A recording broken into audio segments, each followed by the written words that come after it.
Please shut up, yeah. Okay, we're live. Welcome aboard, guys. Alrighty.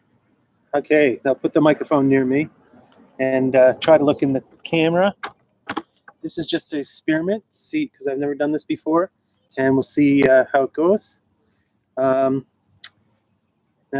it's kind of annoying that I have this there and that there. And alrighty, so I got my C hat on and a new shirt from my daughter bought me today. Isn't it nice? Alrighty. Okay. Now, as the title says, I'm just going to talk about some books I've read recently and just give a quick overview, summation.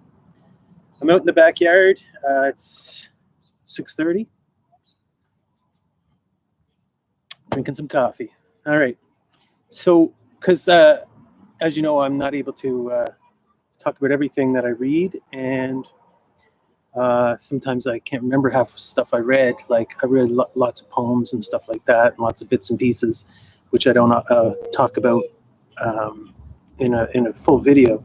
But if it's a longer poem or something like that, I certainly would talk about it. All right, so I made a list here of things I've read recently, and by recently I mean the last couple months. And I know I've left out some things, but I can't remember what they are. Okay, so, and these are in no particular order. Recently I've reread La Vita Nuova. La Vita Nuova is a short poem slash prose work of Dante, and it's one of my absolute favorites. It's definitely in my top 10 books. I'll talk about two of the books on this that I'm discussing today are on my top 10.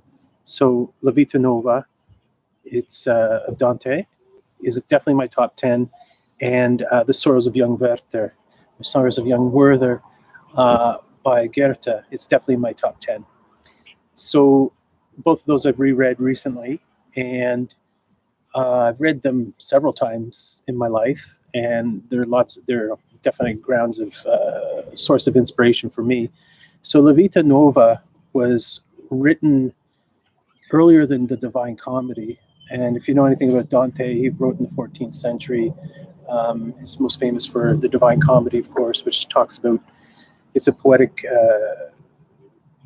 discussion of his journey to heaven, hell, and purgatory, not in that order, hell, purgatory, and heaven. And La Vita Nuova, as you can probably tell, the title means the new life. And what does he mean by the new life is, I'm sure that lots of scholars have spilled a lot of ink on that. And basically, in a nutshell, he talks about what it is at the very start of the work. He talks about the new life as the new life in love, and writing poetry about love, but it's seeing Beatrice, the love of his life, and being basically a disciple of love, as he saw himself as a poet, a disciple of love. It is extremely powerful. It's an extremely powerful work, and it's like it's very much structured like Boethius's Consolation of Philosophy, and because there's sections of poetry and then sections of prose, and I think in this case Dante was specifically structuring his work on that model. Boethius was a 6th century Christian philosopher whose most famous work is the Consolation of Philosophy, and so there's lots of parallels we could talk about, like in terms of the new life and the Consolation of Philosophy. The new life is his Dante's discipleship in love, and discipleship. It's a Christian discipleship, but it's also like a romantic discipleship of his beloved Beatrice through poetry. Okay, so you don't need to make any distinction between those things. Is he a Christian? Is he a poet? Or is he in love with Beatrice? They're all one and the same thing for Dante. So it's a short work, and basically it's an encapsulation of Dante's own history, but particularly the parts of his history that are tied to Beatrice, and to him it was very symbolic, very meaningful. Like he talks about various numbers, the significance of different numbers, and so on. And the historical account is interspersed with poems that he wrote on different occasions, and he explains the poems. He explains why he wrote the poems that he did and what they mean. And from a purely historical point of view, or a literary historical point of view, yeah, it's Dante beginning the whole trend of vernacular, in this case, Italian language poetry rather than Latin. Okay, so that's that. And why don't I just jump over to the next? This one is as the other one of my top 10 books of all time, which is The Sorrows of Young Werther. Now, hopefully, I'll do a video on Sorrows by itself someday, and maybe one on the Vita Nuova on its own. So basically, The Sorrows of Young Werther is a short book. You know, it's only whatever 100 or so pages long, and it's an epistolary novella. So it's basically takes the form of letters that Werther is writing to his friend, where he talks about basically falling in love with Lotta, or Charlotte, the love of his life. And basically it only covers about, I don't know, I'm just guessing off the top of my head, like 6 months of his life maybe.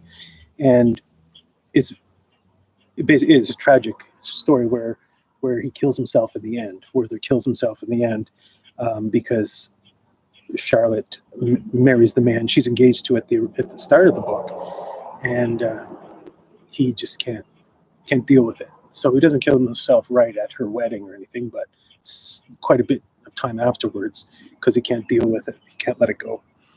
And again, it's in my top 10, and the reason why he can't, or the reason I get, for me, it's just the ultimate, novel. It's the ultimate love story or whatever. Yeah, and it's tragic and all that. And at the same time, it's hugely historically significant. So, because it was really the Bible of the German Romantic era. And it's really interesting. And that's another thing I've read recently, was a biography of Goethe a couple months ago. And it talks a bit about that, and basically what the book meant to the young people that came after Goethe, and it was, as I said, the Bible of, in a way, the Bible of the German Romantic era. Okay, and so yeah, so it's a tragic story, but it's also incredibly beautiful, and it's basically, as I said, it was their Bible, but it is like an amazing expression of the fundamental characteristics of the Romantic. And when I say romantic, I mean capital R romantic. So, a coherent, sort of coherent, which reminds me of something else I read, a semi-coherent philosophy called romanticism. And that's another thing I read recently, I forgot to put on my list, was Irving Berlin's book on romanticism. I'm not sure how these live streams work or whatever, but I can put the info later on in this in the description. Okay, so next, so we have the great Italian, the great German, and I'll throw in the great Frenchman, Proust. In the last year, I've read, two and a half of the novels of Remembrance of Things Past. Proust's great work. Oh, I also read, I forgot to put it on here too, which I made a video of, I think, short biography of Proust. And so the first volume of Remembrance of Things Past is Swan's Way. I read that about a year ago. And the second volume is called yeah, the second volume is called Within a Budding Grove, and so far it's the volume that I've liked the most. So it's volume 2 of Remembrance of Things Past, à la recherche de la temps perdu is the French title, and the third volume, which I'm about halfway through, is called Guermantes Way. So the first volume is Swan's Way, and the third one is Guermantes Way. So I'm not pronouncing that very well. So far, it's not as good as Within a Budding Grove, but we'll see with time. I mean, Proust is funny. It kind of like, he comes out of nowhere and kind of surprises you. You're like, you're bored. Then all of a sudden, the book takes on a new life. Let me just see here now.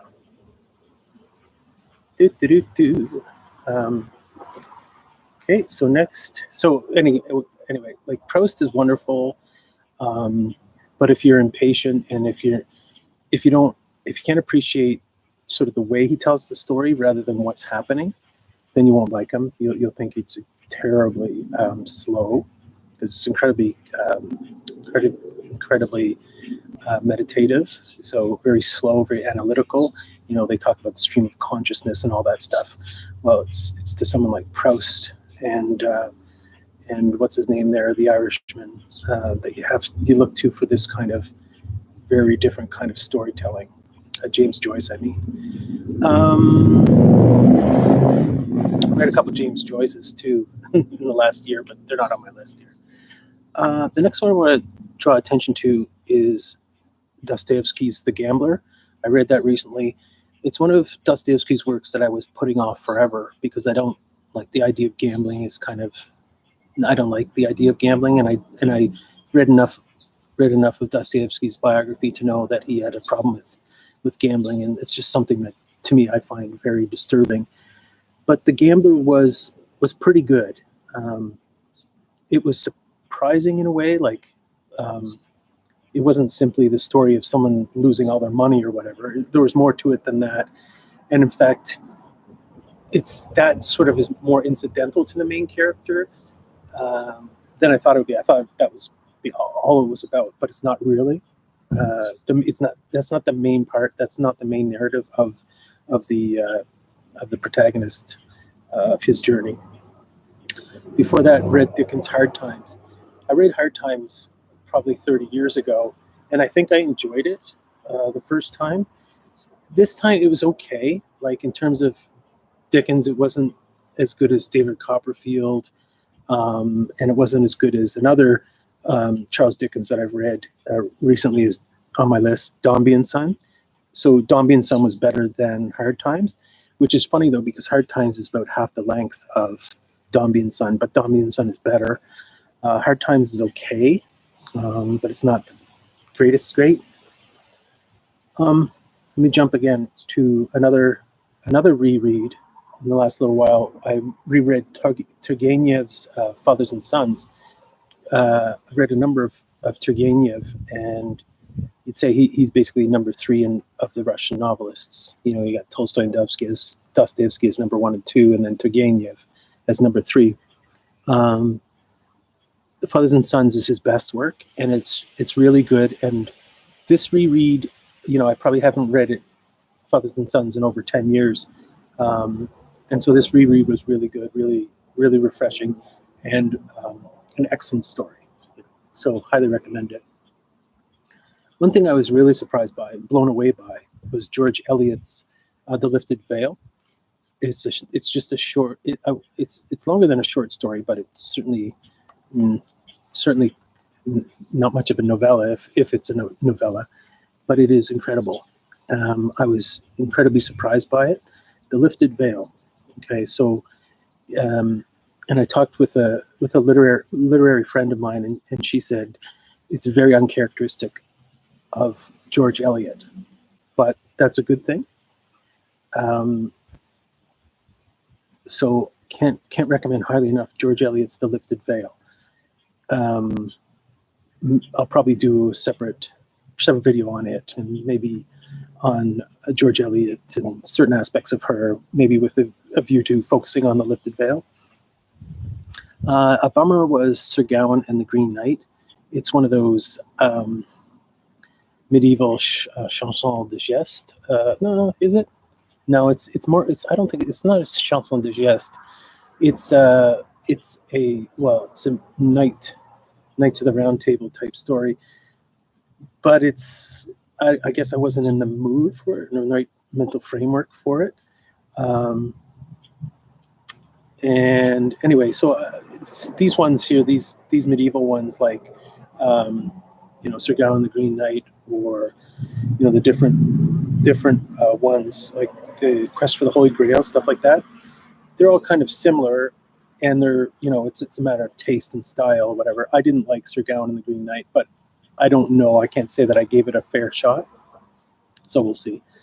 And finally, the last one I want to talk about that I've read was A Lost Lady by Willa Cather. Now, this one was really good. I enjoyed this. It's a short novel, I guess a novella, and it's really turned me on to wanting to read more of her stuff. So I want to read O Pioneers and My Antonia.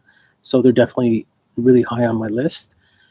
I love Americana. Like, I love stories set in rural America in the in the 18th, 19th century, or even early 20th century. So I really enjoyed Willa Cather's A Lost Lady.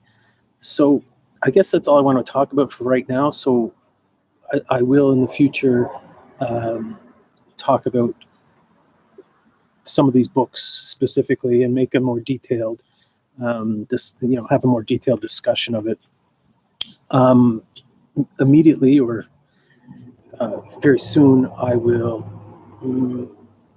bring more attention to Sorrows of Young Werther, because I want to weigh in on this whole discussion of virginity and so on.